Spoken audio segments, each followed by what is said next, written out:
is Texas Democratic Congresswoman Jasmine Crockett, who just came from that meeting of Oversight Committee Democrats. Welcome, Congresswoman. So I'm going to repeat what I said almost 2 hours ago, and that is, when you look at that drawing, that's a drawing that boys share amongst themselves, right? So that's a relationship. That's sort of, that's what that speaks to. And so as this thing begins to unfold even more, I think it's an important thread to keep pulling on, is that Donald Trump and Jeffrey Epstein, the pedophile, had a relationship. Oh, yeah, they were boys. They were boys. Like no question about it. I mean, he's the only one that's trying to kind of throw it out there and say, oh, no, it's a hoax, and no, this is Democrats, and no, I was, well, he didn't say that he was a CI, but we had the speaker. Confidential informant. The speaker told me something. No, he the one that, you know, flipped on him. Well, how can you flip on somebody? Even though I know he's run that back. But literally, the fact that he even thought that he could, the only people that can ever flip on somebody are the people that are closest to them. Right. Period. Right? And so, like, this idea that he wasn't close to him is crazy, but I do think that it's going to be so important for us to really dig in, because what we are ascertaining is, number one, there were lots of modeling agencies that were doing things, and the modeling agency was basically a farce. And there's a lot of people that we want to talk to, and a lot of these models came from foreign countries. I'm just leave it there. Anyone specific? I'm going to leave it there, but I am trying to dig on a certain thread, for sure. So that begs the question, and these new Epstein documents, is that part of your digging in and sort of unpacking a lot of that kind of information to sort of connect bigger dots to the dots absolutely. So here's the thing. Like, obviously, this is concerning to have a potential pedophile as a president. That is concerning, right? But this is like even bigger than him. I want people to understand the information that we were given about foreign governments and their participation, the information we were given about our own federal government and how high of a level we're talking about as far as like them being in cahoots. We know that JP Morgan Chase ended up paying out a large settlement because they basically kind of looked the other way as there were these ridiculous wire transfers that were going by. We know that there were fake corporations that were set up. We know that, or at least we've been told that there were fake immigration documents that were put together so that women from other countries could end up over here. We know that there were allegedly fake marriages. This goes and it reeks through every single level of government. And it's one of those reasons that these survivors have been quiet for so long, right? Because literally they would walk in and they would see these pictures of Epstein with all of these powerful people from all over the world. And then he would threaten them and say, if you say anything, just know I know everybody, right? And so I think if we are going to prevent Epstein 2.0, or if Epstein 2.0 is taking place right now, I think it's important that we nip this in the bud right now and we learn what we did not know and we put some safeguards in place to prevent this type of thing from happening. Because you're coming to this not just as a member of Congress, you're coming to someone as someone who has actually prosecuted cases. You understand how to build a case. I wonder, given that we're talking about a series of documents, some of which have been released, some of which have not, but also people who can offer information like Alex Acosta, who can tell us what went into the decision behind that sweetheart deal. As you begin to build a case, do you see the most value in the documents, or do you see the value in sort of these people who can give you firsthand testimony about what it is that happened and what it is you should be looking for? I think that to start the case, it's the documents for me, right? Because, you know, I tell people all the time, I bring receipts, right? Like, they are irrefutable. So when we start to talk about things such as the white, like, it's about following the money. This is a big money situation. So, like, how are you going to refute this, right? Like, transactions the fact that, are transactions. Exactly. They're recorded, yeah. Exactly. And so, like, to make it to where this is not political, to make it to where it's literally just getting down to the nitty gritty, for me, it starts with the documents. Remember, the president has said, oh, this is a Democratic hoax. And then we know that we heard from at least one survivor saying, listen, I voted for you. Like, I trusted that you really wanted to get to the bottom of this, which honestly, if you're not involved, then, like, why would you then kind of want to sweep this under the rug?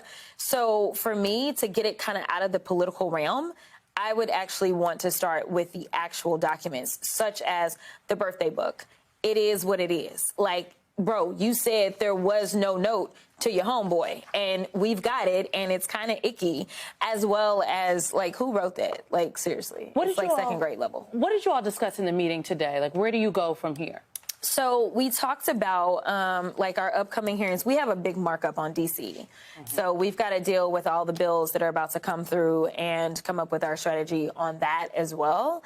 But basically, we were kind of getting a rundown of, like, what's happening next. Like, we've been able to get some of these documents. One of the ones that was not shared by y'all, maybe y'all shared it earlier today, it's also kind of this picture, and it talked about the $22,000. And it basically says something to the effect of buying, it alluded to buying someone who had basically run their course. Like a person. A person. Yeah. We have not yet shared that image with our audience. I'm curious, given that you have staffers going to New York to sit down with the Epstein estate on Wednesday, what is it you want them looking for in those documents? So for them, what we expect committee staff to do is to make sure that the things that they did redact, because all we're getting is redacted documentation. And frankly, I don't think that the DOJ has actually been very forthcoming with a lot of the documents that they've given us. Obviously, we know that the early documents they gave us are basically things that we already had, but then they literally were sending us pages and everything black. I'm like, so the and A and you, that's gotta be like redacted. Like, so this is just to make sure that these are good faith redactions, unlike what I feel like we're getting out of the DOJ. So, like, they then will explain, like, the one thing that I was just talking about, it's a picture, right? And so it's got different faces redacted, so we don't know who those people are. So now it'll be an explanation as to why is their face redacted, what are we hiding, and that kind of stuff. So at least the staff will see everything without anything kind of being blacked out. So I want to go back to the point that you made about that Alicia raised, persons that you want to talk to versus the documents. Yeah. And I definitely appreciate the lawyer and you saying, okay, I want to see the receipts. Yeah. But then there is the conversation with the people. Do you trust the conversation you will have with Mr. Acosta? Do you expect him to be truthful? Do I expect him to be? I don't. Okay. Am I hopeful that he will be? I am. I plan to be in the room. That is going to take place next Friday. And I plan to be in the room because any skilled litigator understands how to make sure you can set a trap. Major developments in Trump's growing Epstein scandal. Lawyers for the Epstein estate submitted the convicted sex offender's so-called birthday book to members of the House Oversight Committee. Those documents were released by the committee just minutes ago. This afternoon, Democrats on the panel have posted what appears to be Trump's lewd birthday letter to Epstein, originally reported by the Wall Street Journal this July. It has not been obtained by NBC News. The letter features an imagined conversation between Trump and Epstein in which Trump tells him, "May every day be another wonderful secret." Before the letter's publication, Trump insisted it never existed, even sued the Wall Street Journal for billions of dollars. And yet, the White House is doubling down, with Press Secretary Caroline Leavitt insisting Trump neither drew nor signed the picture, adding that Trump would still pursue his defamation suit against the Wall Street Journal. But this letter, it is just one part of a bigger picture. Donald Trump's Epstein woes, they are not going away. Joining us now, former president of NARAL, Elise Hogue, and former campaign manager for Joe Walsh 2020, Lucy Caldwell.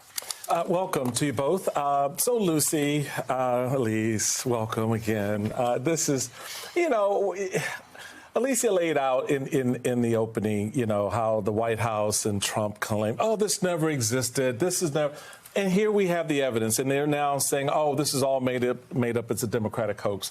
But what it says to me, aside from what, you know, Caroline Leavitt has to say standing in front of the podium, we know she's shilling for Trump and she will lie for him. But we see this with our own eyes. We know by now Donald Trump's signature. Not too many people can forge that signature. And you mean to tell me people were forging that signature back in the day for Donald Trump? I mean, so all the credibility around this that they're trying to strip away isn't working. The question for me is, and I'm wondering if it's the same for you, is how much this affirms the nature of the relationship between Donald Trump and Jeffrey Epstein. Because I know if I'm sending someone something like that, they are bro. we run hard together. We got jokes. We got inside jokes. We know things about each other that we don't talk about in loud spaces. That's what that drawing says to me, that there's a relationship here that Donald Trump just does not want the curtain peeled back on. And looks like we may get a peek behind the curtain. Yeah, that's absolutely true. And actually, just last week, there was an op-ed in The Guardian by Stacey Williams, a person that I got to know last cycle, who is a former Sports Illustrated swimsuit issue, former supermodel, Hall of Famer, who last year underwent a polygraph. And she said, you know, Donald Trump and Jeffrey Epstein were best friends. She dated Jeffrey Epstein, and she accused Donald Trump of having been highly inappropriate with her in front of Jeffrey Epstein. There are many, many women with stories like this. And when you look at the specter of this and you see the way that Donald Trump is acting now relative to how he acted on the campaign trail, he's behaving a lot like someone who has something to hide. And I think that this issue is different than other issues for Donald Trump, because I spend a lot of time looking at the ways in which Donald Trump and the MAGA Republicans have radicalized their base. And I tell you, it doesn't matter whether you're an aging Tea Partier or a young conservative or a person who's a Christian conservative. All of these factions within MAGA report that these issues, this sort of swirl around Epstein, whether it's concerns or sex trafficking, whatever, they are highly motivated by this issue. So he has absolutely overplayed his hand. And we're seeing with things like Stacey Williams' op-ed and then now today, this revelation of this really disgusting card, which I wish we could all unsee.